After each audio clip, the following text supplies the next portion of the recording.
سلام و درود بر بکس CP شاپ. امیدوارم که حال دلتون خوب باشه. خب دوستان، این ویدیو میشه قسمت دوم آموزش کامل قسمت بیسیک. نمیخوام زیاد وقتتون رو بگیرم. وقتی ویدیو رو بگیرم فقط حتما ویدیو رو لایک کنید، کامنت بذارید، برای دوستاتون ارسال کنید و سیوش کنید، یادتون نره بزن برید. خب دوستان، گزینه بعدی شاتگان هیپ فایر. چی میگه زمانی که اگر روی هولد تو فایر گزینه‌شو بذارین، میگه زمانی که ADS شات رو بزنین و شاتگان هم دستتون باشه من شروع میکنم به شلیک کردن. ولی اگر روی ریلز تو فایر بذارین، دستتون رو که میزنین روی ADS شات تا دستتون رو برندارین من شلیک نمی کنم. منظورش یعنی همین. خب دوستان عزیز، گزینه بعدی ADS button for rotation. چی میگه؟ شما زمانی که A میگیرین اگه دستتون رو چپ راست بالا یا پایین ببرین، صفحه اگه روی حالت آف باشه نمیچرخه، ولی اگه روی حالت آن باشه میچرخه. 100% این گزینه رو روی حالت آن بذارید.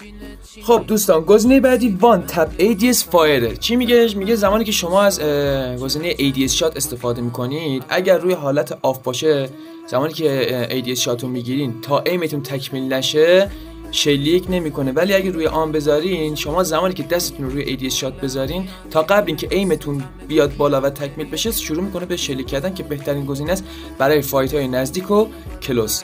خب دوستان، گزینه بعدی کویک ویپن سویچه. آقا زمان چنج یا تعویض گان و سکنجی یا همون شمشیر، نایف، هر چی که دارین سرعتش میره بالا. خب دوستان، گزینه بعدی شاتگان هیت ریمایندر. چی میگه؟ میگه زمانی که شما با شاتگان دارین به انمی شلیک میکنین، یه عدد سفید اینطوری وقتی میخوره به انمی از بغلش میپره. یعنی چی؟ یعنی که آقا شما چند تا از تیراتون به انمی برخورد کرده و چه دمیجی بهش دادین، که اینم سلیقه‌ایه.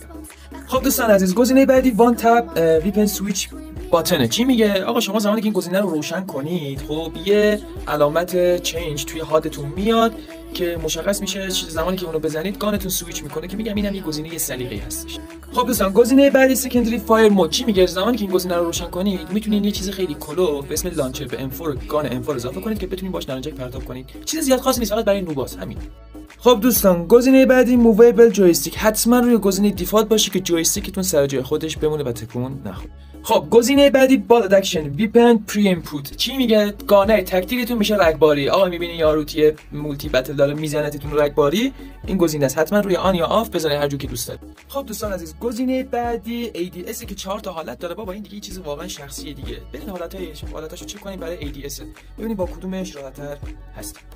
خب دوستان، دو تا گزینه بعدی FOV و سینک ADS FOV تو اسکوپ زوم. دوستان اینو خیلی‌ها درجهشو زیاد میکنن، چون زمانی که دارن فایت میدن ها دید بهتری دارن. 100% این دوتا رو روی حالتهای خیلی زیاد قرار بدین. بازم میگم شخصی ازش میتونین